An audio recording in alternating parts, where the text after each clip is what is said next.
dit home waar ik was fantastisch. Het was fantastisch. Het is een soort weeshuis met nonnen aan het hoofd. Ongeveer 40 meisjes in dezelfde toestand als ik. So about 40 girls were there. And about 20 apprentice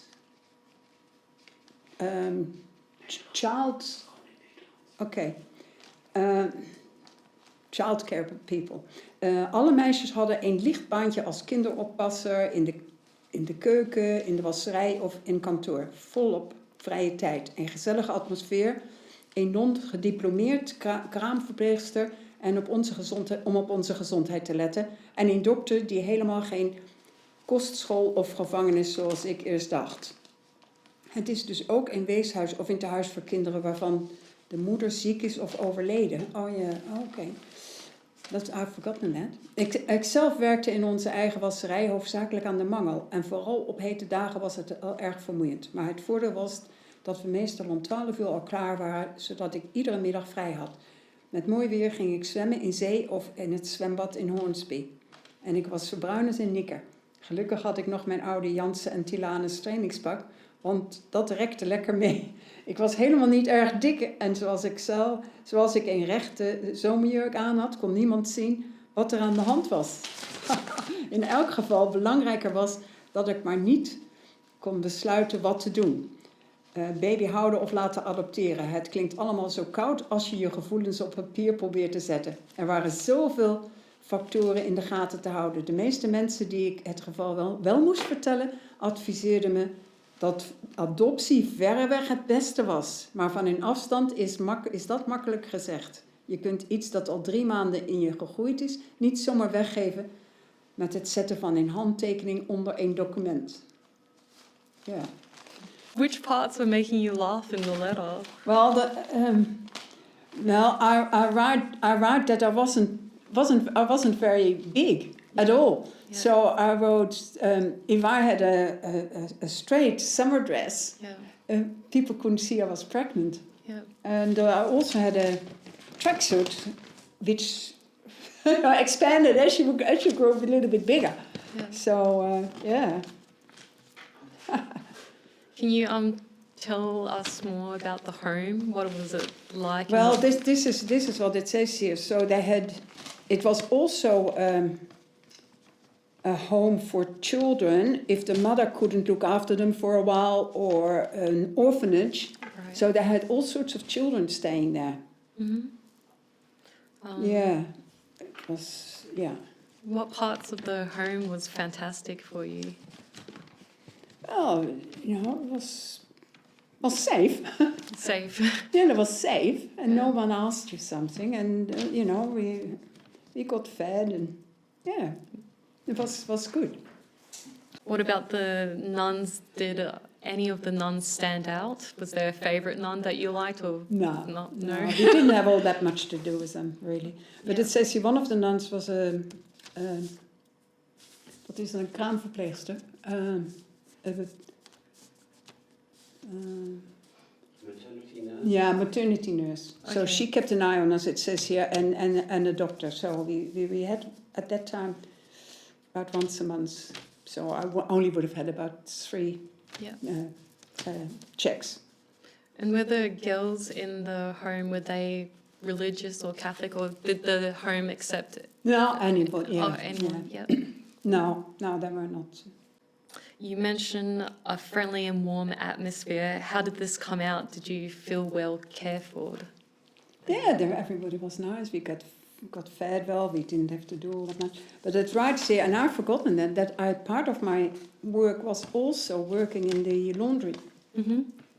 So you did both? Yeah, I did both. Yeah. I forgot that I worked in the laundry, but also we always finished at midday, 12. That's nice. And then I went to the beach. Yeah. Or I went into the swimming pool in Hornsby. I'd forgotten that. Yeah. Is it nice to remember it? Or It's funny. Yeah. Funny. You know, lucky I had my Honda. I could go everywhere. As I said, Princess Highway, you wouldn't dream of driving that with your 80cc Honda. Now, it's probably a 5-6 lane highway. I don't know. Yeah. Have you gone back there? No, No. I don't think it exists anymore. Yeah. Nuns wouldn't be there anymore. Nope. Okay.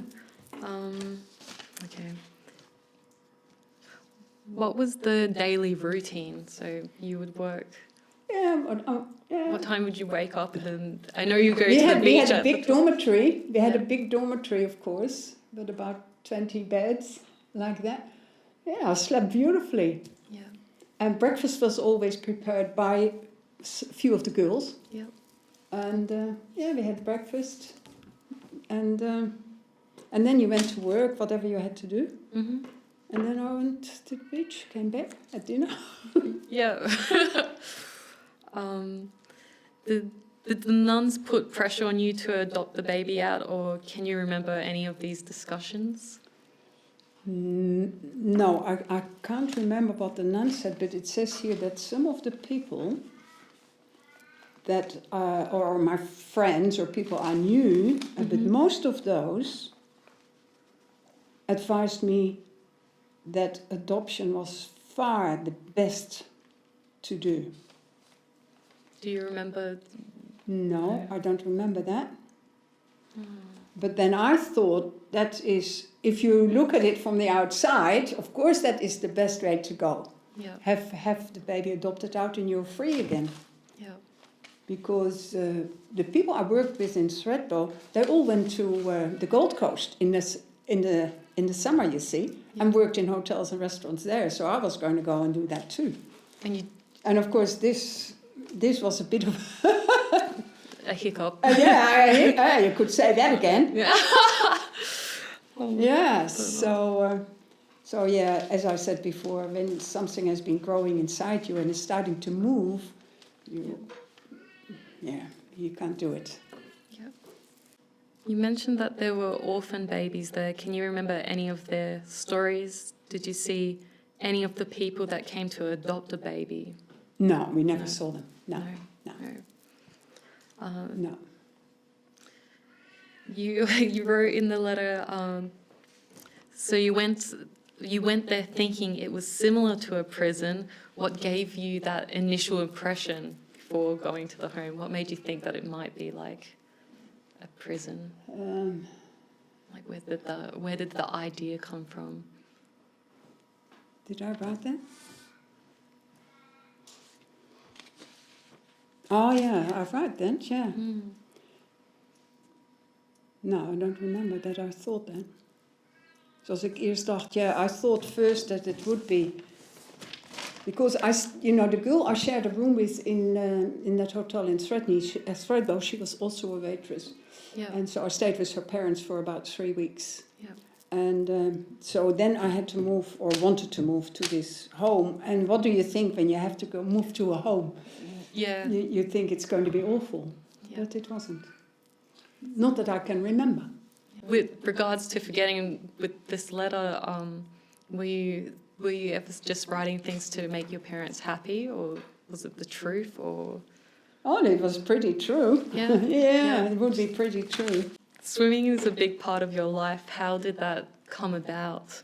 And did you swim competitively? I did too, yes. Yeah. The only reason I went swimming because my dad liked swimming. Okay. And when you have to pick a sport in Holland, well, you know, this sport, you do what your parents do.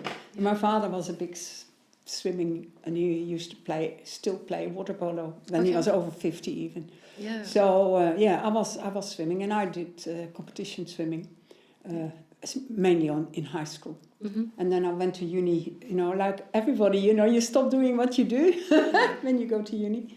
Yep. So, but swimming has always been, the whole family used to love going to the beach and swim. Yeah. Mm-hmm. Did you do any swim competitions in Australia? No. We came here when I was 30. Yeah. Yeah. But in Leiden? Yeah, I was a member of a swimming club there. Yeah. We used to go, training 4 times a week. Wow. 3 days from 7 till 8 in the morning, and then Thursday evening training, and then Sundays we always had competitions. Mm-hmm. Did you win medals? Yeah, plenty. Yeah, I won medals, but I often came second in my tennis club, in my swim club. There was one girl always just a little bit better than me. I never beat her.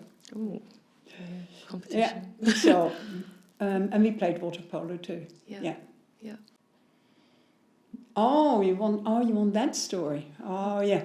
Yes, my father used to take us camping in Annecy, which is a lake near the Swiss border, about half an hour's drive from Geneva, but it's in France. Nice, beautiful lake in the mountains and everything. And my father used to take us on holidays there, on camping holidays. And then one day there was going to be a swimming race in Annecy. And my dad said, go in it, we go in it. And these people in Annecy took one look at me and they said, she's going to win this. You can swim, but you're not going to win any medal or anything because you'll win it. Oh. They wouldn't let me. They wouldn't let me actually compete. Yeah, that's great. And I did typical French. Yeah. Don't cut that out. Well, but that's so crazy. Why did they know that you were really good at swimming? Yeah, already? they How looked did at me and they thought, oh, this is a swimmer. Yeah. Who advised you that adoption was the best option? Why? Well, yeah. What did you think Well, of some their of the reasoning? people I see, my parents wouldn't have known these people I knew in Sydney, so I just said some people I knew in Sydney said, obviously the best way is to do adoption because my parents didn't know them. I didn't specify who they were. Yeah.